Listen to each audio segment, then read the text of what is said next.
বঙ্গবন্ধু শিল্পনগরে বিনিয়োগ করছে ম্যারিকো, ভেজার সঙ্গে চুক্তি।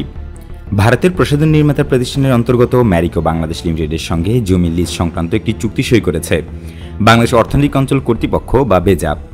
বঙ্গবন্ধু শেখ মুজিব শিল্পনগরে অর্থাৎ মিরসরাই, ফেনী ও সীতাকুণ্ড অর্থনৈতিক অঞ্চলে ম্যারিকো বাংলাদেশ তাদের তৃতীয় কারখানা স্থাপন করতে যাচ্ছে।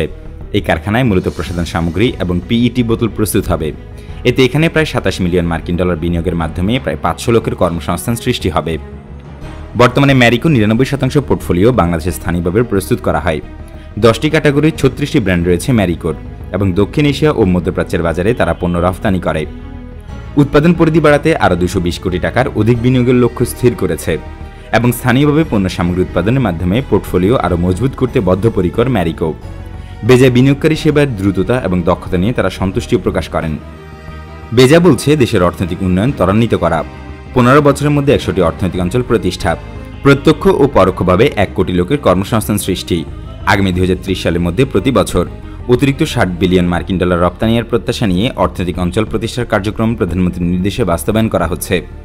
চট্টগ্রামে সীতাকুণ্ড ও মিরসরাই উপজেলা এবং ফেনী সোনাগাজী উপজেলার প্রায় 30,000 একর জমির উপর প্রতিষ্ঠিত হচ্ছে বঙ্গবন্ধু শেখ মুজিব শিল্পনগর। বেজা আরও জানায়, ইতিমধ্যে 23 বিলিয়ন মার্কিন ডলার বিনিয়োগ এখনও নিশ্চিত হয়েছে। বিদেশি বিনিয়োগকারীদের মধ্যে রয়েছে জাপানের নিপ্পন, ভারতের এশিয়ান পেইন্টস, যুক্তরাজ্যের বার্জার পেইন্টস, সিঙ্গাপুরের উইলমার সহ আরও অনেকে, এবং দেশি স্বনামধন্য প্রতিষ্ঠানের মধ্যে রয়েছে পিএইচপি, বসুন্ধরা গ্রুপ, টিকে গ্রুপ ছাড়াও আরও বিভিন্ন বিনিয়োগকারী। এই শিল্পনগরে ইতিমধ্যেই সরকারি বিভিন্ন সংস্থার সঙ্গে বেজার সুসমন্বয়ের ফলে নির্মিত হয়েছে শেখ হাসিনা সরণি।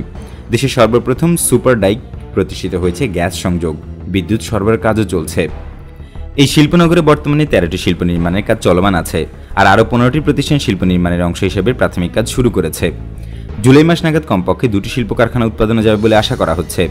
এই শিল্পনগরের মাধ্যমে 15 লাখ মানুষের কর্মসংস্থানের সুযোগ সৃষ্টি হবে। কোভিড-19 মহামারীর সময়ে এই শিল্পনগরের জন্য প্রায় 5 বিলিয়ন মার্কিন ডলার বিনিয়োগের প্রস্তাব গৃহীত হয়েছে।